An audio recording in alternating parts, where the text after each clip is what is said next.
Asyik aku yang kena buat kerja tambahan tu. Kenapa tak panggil dia? Dia senang je kerja dia, dah settle dah. Dia tak ada kerja yang ada deadline. Aku ni banyak kerja deadline. Asyik aku je. Pernah tak anda lalui situasi yang macam ni? Kenapa asyik aku? Okay, kita fikir. Kalau kita tak boleh nak buat kerja tu, mesti bos akan cari kita. Betul tak? Kita jangan fikir orang nak ambil kesempatan kat kita saja nak dajalkan kita dengan bagi kerja yang banyak kat kita. Okay, tak payah dah fikir benda-benda yang macam tu. Kita fikir, okay boleh saya akan buat. Tapi bagi saya settle kerja ni dulu sebab bos minta deadline hari ni. Saya settlekan kerja ni dulu, nanti saya akan buat kerja tu. Katakanlah anda ada tengah buat sekarang ni kerja yang ada deadline, yang penting. Yang anda memang kena settlekan hari ni. Anda terangkan kat bos. Tak kira lah bos ke manager ke. Okay boleh. Kita try to settle benda tu cara baik dengan bincang. Boleh tak saya settle ni dulu? Bila nak kerja tu? Petang ke pukul 5 ke? Okay boleh pukul 5 saya sempat. Kalau ada sempat cakaplah sempat. Tapi jangan cakap entahlah saya tengoklah dulu. Janganlah macam tu.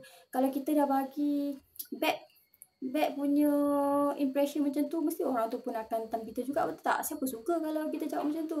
Walaupun kita faham tu ialah kerja additional, kita try to settle benda tu dengan cara baik, dengan cara profesional. Sebab sekarang kita dalam dunia pekerjaan, dah tak sama dah dengan dunia sekolah semua tu. Kita kalau boleh, kita nak kurangkan musuh. Kita nak kurangkan musuh, kita nak cari ramai kawan. Sebab kita macam mana pun satu syarikat ni, dia akan ada kaitan antara seorang ni.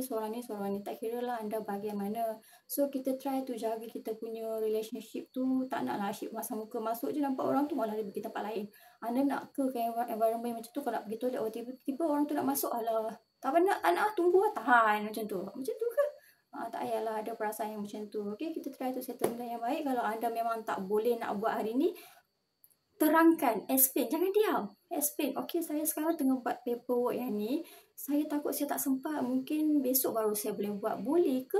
Macam tu kita kena ada perbincangan, buka mulut ceritakan. Kalau ada masalah, manager tu push juga, you kena settle sekarang juga. Dan kalau tak ada jalan penyelesaian, anda mungkin boleh ke top punya management lah. Bukan kita nak cari gaduh, sebab kita try to settle dengan manager. Manager ikutkan dia punya kerja adalah untuk handle orang bawahan ni, untuk mudahkan kerja dia orang, bukannya untuk pressure dia orang. Memang saya tak tolak ada kemungkinan manager yang jenis macam tu. Tapi kalau memang dah tak handle, kita tak ada jalan penyelesaian dah. Kita kena pergi ke atas dia. Atas dia kita bincang. Kita pergi cara perbincangan, bukan nak cari gaduh. Bos, saya ada masalah macam ni, try to explain. Ataupun, ya saya faham mungkin manager tu akan sikit-sikit pergi bos. Tapi kita just senyum lah, jangan gaduh.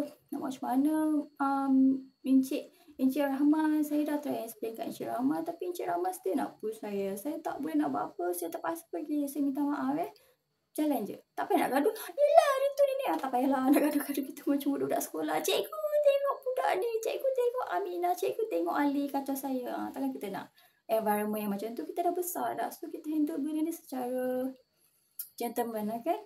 Okay? Jangan gaduh-gaduh. Alright?